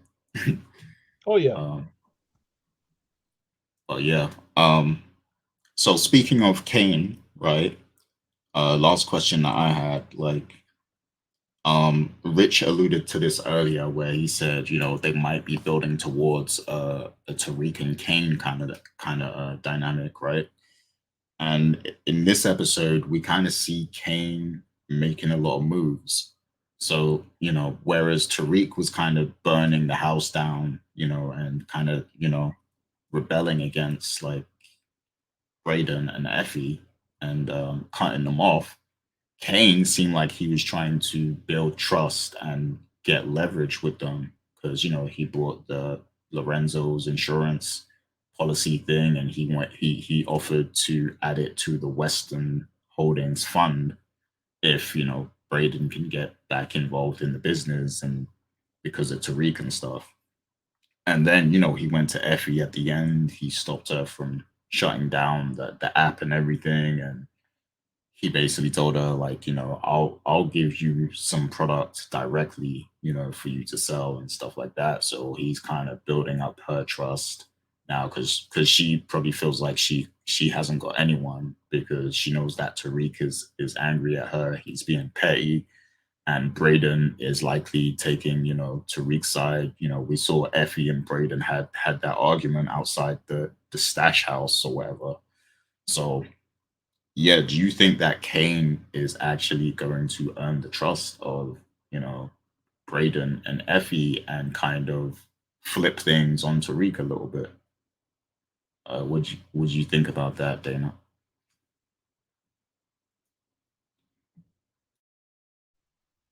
I think that Kane enjoys chaos and he feeds on chaos just a little bit.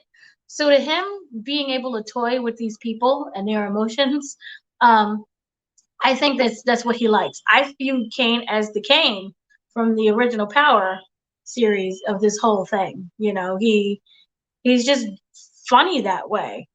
Um, I do think that what he's doing is he's trying to play multiple sides at the same time, gaining Effie's trust, making her feel that she, is wanted and needed. But there could also be an underlining thing of him wanting to get into the draws, as the children say. But at the same time, he's trying to build up Brayden, because I think he genuinely enjoys Brayden and Tariq fighting. But also at the same time, in a weird way, I'm not saying he's caring, but he hasn't been wrong since. Brayden needs to stop being the token friend. He needs to have some kind of backbone, and for Tariq to see Brayden as an equal. And that may be, Brayden taking charge of certain things. I think that he's smart. I think that he's capable, but he hasn't been given a chance because, one, he's so eager to please Tariq and have that friendship. And he's trying to also step away from his parents. But then also a part of him is like, I really enjoy what I'm doing. Like, this is mine. What better way for something to be yours is if you stop being the follower and being the leader. So who knows what you're able to accomplish down the line. So I do think that while Kane is trying to start these little fires everywhere, book title, but I think that it's also beneficial for these characters. Effie being emotional and burning everything down, he's right. That brings more harm to them as a collective, and she'll end up dead as well. So by her getting her side thing done, that helps her, and her reaching her number. Remember, she has a number that she's trying to accomplish. But I do feel that while everyone is going out and doing their individual things, which is good for them, they still have to come together as a collective. And I think that Kane is more than willing to work as a collective, because at the same time, remember, they're under Noma's grasp and they all want to just break away. Kane just wants to, he's tired of, I think he's genuinely probably tired of people at this point. But that I do feel that it's for benefit. You got to break away in order to come back together again. And you come back stronger. Because now Brayden, having full control and capacity of certain things, he knows how to better run stuff. So, yay! Kane being like the Captain Saber group of this group.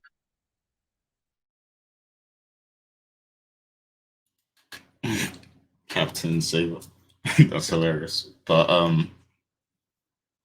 yeah, I think now is the time for Kane to get his power, because I feel like he's been like striving, like he's been trying to get that position of power since the first season we saw him in, and like his moment is getting closer and closer, and like that's how, like, we didn't even really see him like mourn his father. Like he might have been a bit shocked about it when he got the news, but he didn't like fully mourn or appear to be hurt, even though he got close to his father again.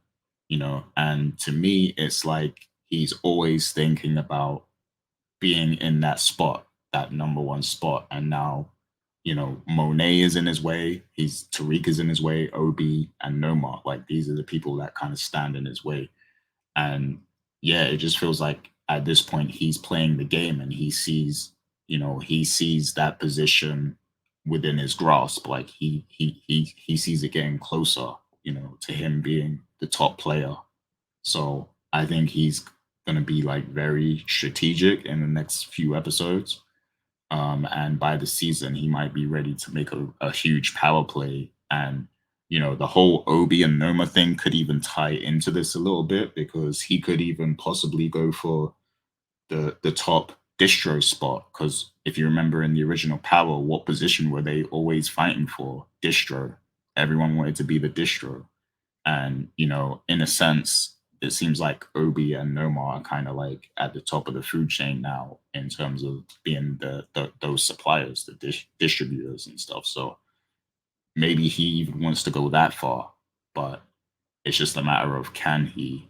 But he could use all of these people. He could use Tariq, he can use Effie, and he can if Effie were to tell him about the plan with Noma, he could, maybe even use that to his advantage and, make a power play after that takes place, if they manage to get the job done, that is. But Richard, what's your thoughts on, Kane in this, in currently in the series? Like, do you think that he's getting ready to flip on Tariq and, make some serious moves now that he's kind of earning the trust of Brayden and Effie? I think both Dana and you made some great points. I personally think that Kane is, he's building his roster.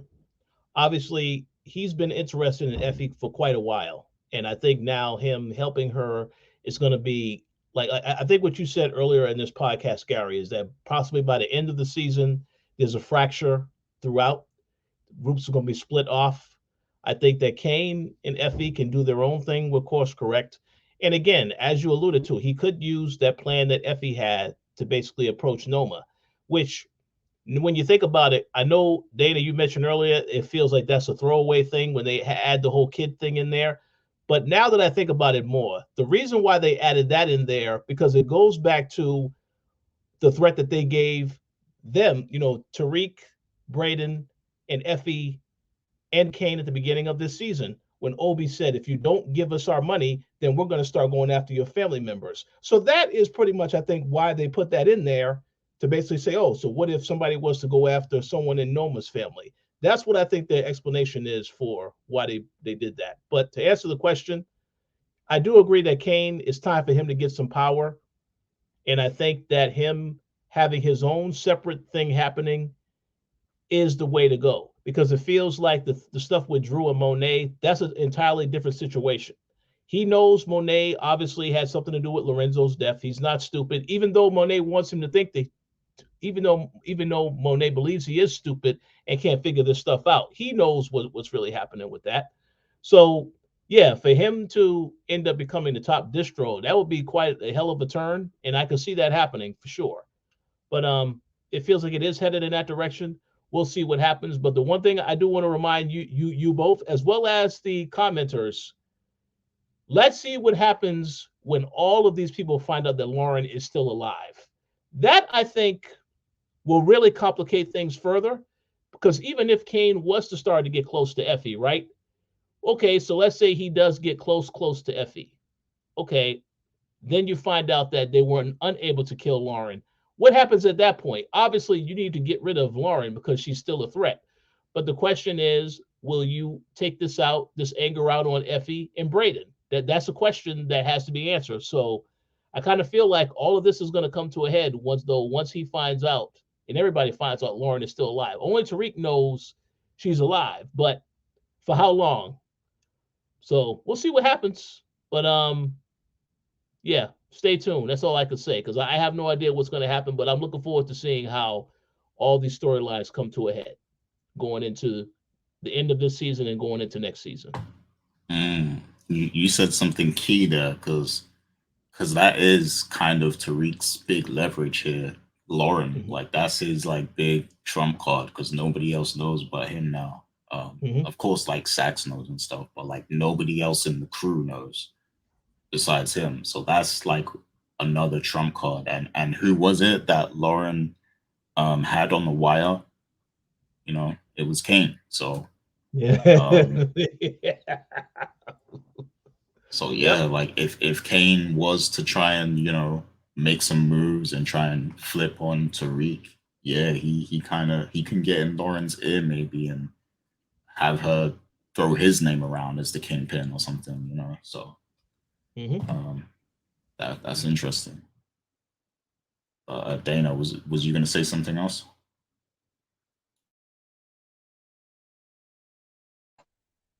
Okay. No, I was just kind of agreeing with everything you said, and I had some other points to make that we'll make later when it comes to like the wrap up, because there's a lot of nooks and crannies and Granny Smith apples in here. Yeah, I was actually about to get to that now. So, let's get right to the final thoughts. And we can go ahead and start with you, Dana. Me? What? Yeah. Okay. So, one of the things that was really interesting to me is that from the very beginning of the episode, kind of when Tariq was sitting up there all with Effie in the bed. Very interesting. She said, you didn't know. Okay, so when they found out little Lorenzo was dead, and she tells him, she says to Tariq, you didn't know anything about this, did you? You look like you saw a ghost or something. So, yay, callback, because his daddy is Ghost. I like that, very much so. And also, it kind of brings about the past coming back to haunt him, just overall and period. He is dealing a lot with his past that is coming back to haunt him, and to also play up on that when he was in the car with Effie, who basically admitted to killing him. She said when he was like, "Oh, I can't," you killed Luren, and she responded with, "No, that's not possible. And then he cut her off. But during that scene, she was very angry, and she said, he said to him, when he said to her, you ruined everything and you lied about it. She responded, she wore a wire. She then blamed Tariq and said, you should have done it yourself. So I wonder if this line means that Tariq is now going to have to take care of certain issues by himself and not necessarily rely so much on the group. I also wonder, is Luren going to see her afterlife? Because it seems to me that the biggest person who can bring them all down is Luren. What if, in order for everyone to get free, because remember, you have Saxa saying, well, he killed other people. It's not just about you, it's the whole thing. Will he have to be the one to step up and kill Luren this time? So, yay, because technically, you could argue, maybe, that this is his fault by trusting someone who is so weak. If he was the one who took care of Luren from the beginning, no one would be in this issue at all. So, question there that I wonder about. Another thing that was very interesting was the fact that where am I? The thing I wonder is, we do know that Brayden and Tariq have to basically team up together, and Brayden is going to man up. I wonder if his version of manning up will cause more arguments, or more of a what do you call that word when you have disagreement with Tariq and his plan on doing things. Will Brayden start acting more independently and not consult Tariq in things? That is kind of what I wonder, because they had like, we're friends to the end, and then Brayden had that conversation with Kane that was like, no, you're the mastermind behind everything. You should be running stuff. So that is also what I wonder is going to happen there. Side note, it was really nice to see the kids out of the classroom, and that everyone was kind of partying in Diana's room. So yay for that. We need more outdoor stuff. The train scene made me really happy. The dorms and everyone just, partying and acting like a regular teenager. That made me really happy on seeing that. Also, where's the car? I don't know where the car is. And that also is why I thought he was going to kill Loren. Not Loren, Effie. Like, he rented a whole car. And I was like, oh, that's because he doesn't want to kill her in his car. What was the point of that? I don't understand, because if he knows that he can't technically kill her and that, there's a whole case building, was it like just insurance for like, hey, in case something went down, I have this rented car that, is not, my car.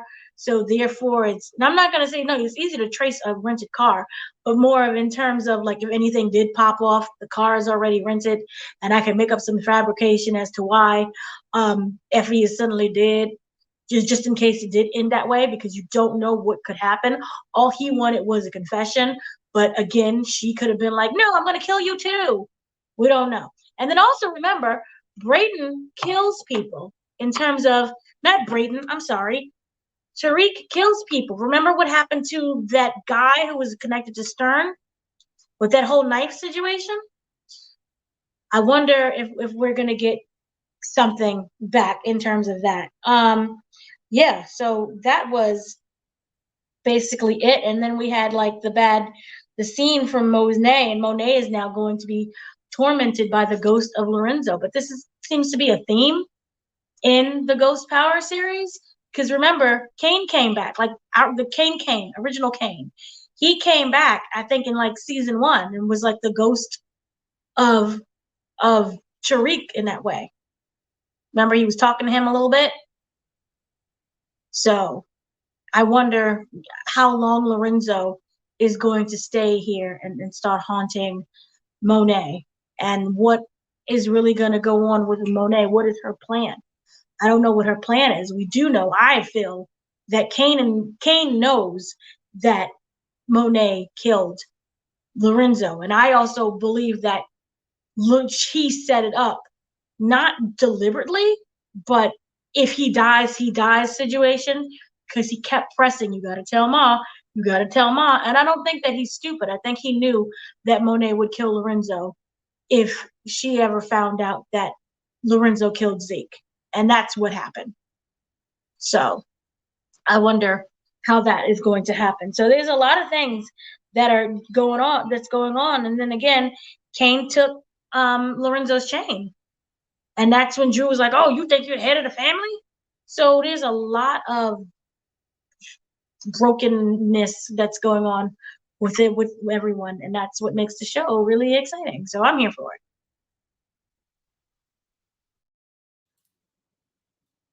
Oh yeah, great point. That's another thing right there. Like Kane taking the chain and everything. Like that's another thing that shows, he's ready to be number 1 now. So yeah, good observations there. But Rich, do you have any final thoughts before we get out of here?